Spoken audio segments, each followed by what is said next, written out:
Ever heard of a musician who was told he had 6 days to live but came back to make one of the highest-grossing rock tours in history? That's Slash, and this is The Versed Music Legends. I'm Dick Carlson. Welcome. Before we start, here's a quick challenge for you. What iconic piece of headwear did Slash actually shoplift before it became his trademark look? And try this as well. Guess the estimated value of Slash's guitar collection that includes over 100 instruments. Drop your answers in the comments below and keep watching because I'll reveal them soon. Let's find out how a British kid from a broken Hollywood home built a $120 million empire and became one of rock's most expensive guitarists to hire. But to truly understand the world's highest-paid rock guitarist, we need to rewind because Slash's early life is full of turning points that shaped everything that came next. Born as Saul Hudson on July 23, 1965, in London's upscale Hampstead neighborhood, he entered a world where creativity and celebrity intersected daily. His mother, Ola J. Hudson, crafted costumes for rock royalty like David Bowie, Ringo Starr, and Janis Joplin, commanding top dollar for her high-end celebrity work. His father, Anthony Hudson, created album covers for legends like Neil Young and Joni Mitchell. Money flowed freely in the Hudson household, and creative industry connections opened doors most families could never imagine. When Saul turned 6, the family relocated to Los Angeles for his parents' flourishing careers. But this picture-perfect creative family shattered in 1974 when 9-year-old Saul caught his mother with David Bowie in a compromising situation. The discovery led to his parents' separation and transformed the well-behaved boy into what he later called a problem child. His living arrangements became a constant shuffle between his mother's house and his beloved grandmother's home. Actor Seymour Cassell gave him the nickname Slash because the kid was always in a hurry, zipping around from one thing to another. The name stuck, and so did the restless energy that would drive him toward greatness. By his teens, Slash's world centered around Beverly Hills High School, where his classmates included future star Lenny Kravitz. He'd found success as a champion BMX rider, competing at levels that suggested a professional future in extreme sports. But at 14, everything changed while trying to impress an older girl who played Aerosmith's Rocks album. Slash later recalled, "It hit me like a ton of bricks. I sat there listening to it over and over." That moment led to his grandmother gifting him a flamenco guitar and enrolling him at Fairfax Music School. Slash abandoned his BMX career entirely, dedicating up to 12 hours daily to guitar practice. These were early signs of the perfectionism that would later make him millions. By 1981, Slash joined his first real band, Titus Sloan. 2 years later, he formed Road Crew with Steven Adler on drums. When they needed a bassist, Slash placed a newspaper ad that caught Duff McKagan's attention. During Road Crew's brief existence, they developed material including the main riff for what would eventually become Rocket Queen. Road Crew dissolved due to their inability to find a suitable singer. This led to a brief stint with Hollywood Rose, where he first encountered Axl Rose and Izzy Stradlin. He even auditioned for Poison, but was rejected. Everything changed in June 1985 when Axl Rose and Izzy Stradlin invited Slash to join Guns N' Roses. Despite his wealthy background, Slash found himself sharing cramped apartments with his bandmates, all scraping by financially while honing their sound at prestigious LA venues like the Whiskey A Go-Go and the Troubadour. In 1985, Slash created his iconic look by shoplifting a black top hat and Native American silver concho belt from 2 different stores on Melrose Avenue. He combined elements from the belt with the hat to create custom headwear for their shows. The look became his trademark overnight. Between 1985 and 1986, they wrote most of their classic material, including Welcome to the Jungle, Sweet Child O' Mine, and Paradise City. Their rowdy behavior earned them the title of Most Dangerous Band in the World. And then by March 1986, they signed with Geffen Records. July 1987 marked the release of Appetite for Destruction, recorded using a rented Marshall amplifier that Slash loved so much he tried to steal it from the rental company. The album sold 28 million copies worldwide, making it the best-selling debut album of all time in America. This success marked Slash's financial breakthrough. Summer 1988 brought their first #1 hit with Sweet Child O' Mine, driven by Slash's instantly recognizable guitar riff. By November 1988, GN'R Lies sold over 5 million copies despite containing only 8 tracks. However, success brought problems. During their 1989 Rolling Stones tour, Axl Rose threatened to leave due to rampant heroin use among members. And by 1990, Steven Adler's addiction became so severe he was fired and replaced by Matt Sorum. In May 1991, Guns N' Roses launched the Use Your Illusion tour, spanning 2.5 years.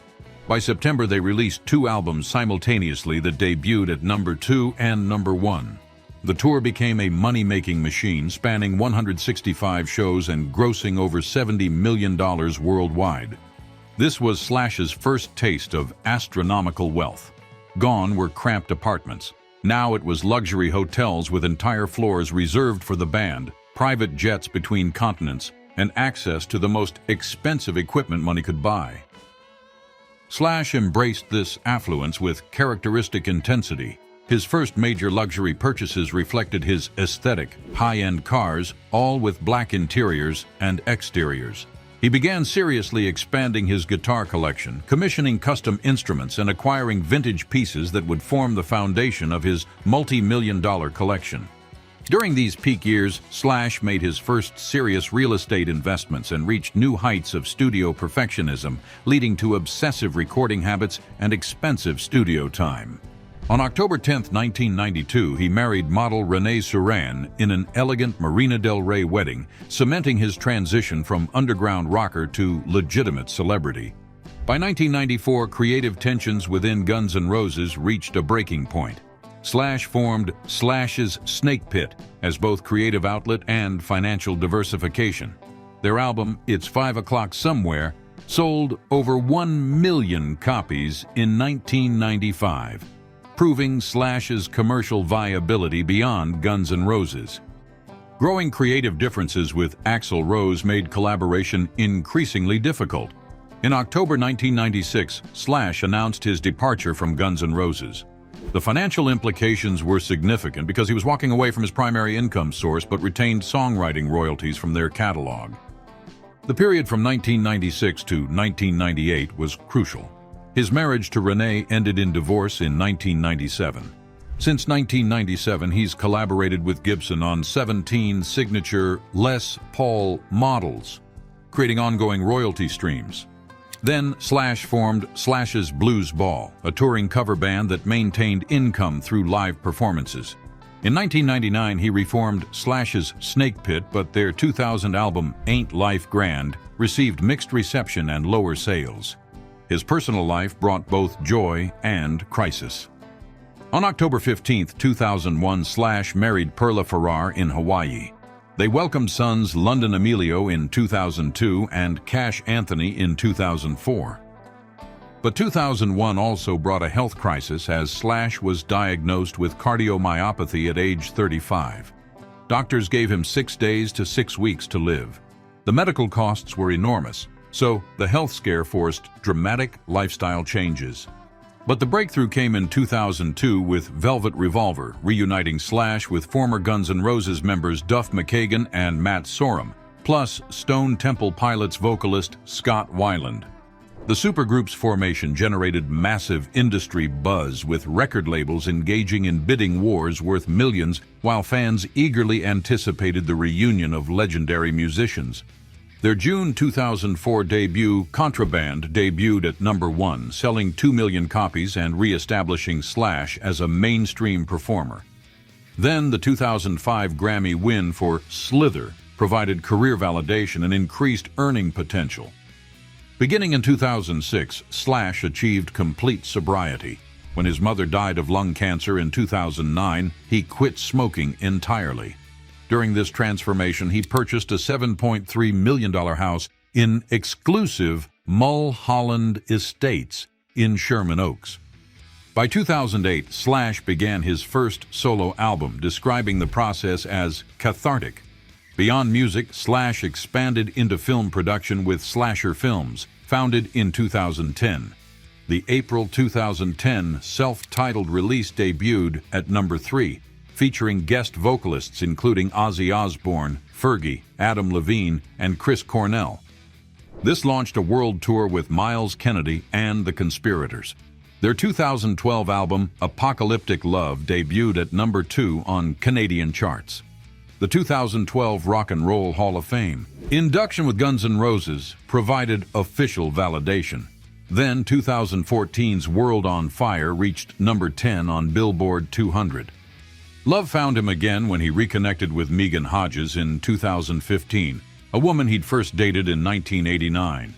On December 29, 2015, the music world exploded with seemingly impossible news of Slash reuniting with Guns N' Roses to headline Coachella 2016. After 20 years of bitter feuds, the classic lineup was reforming.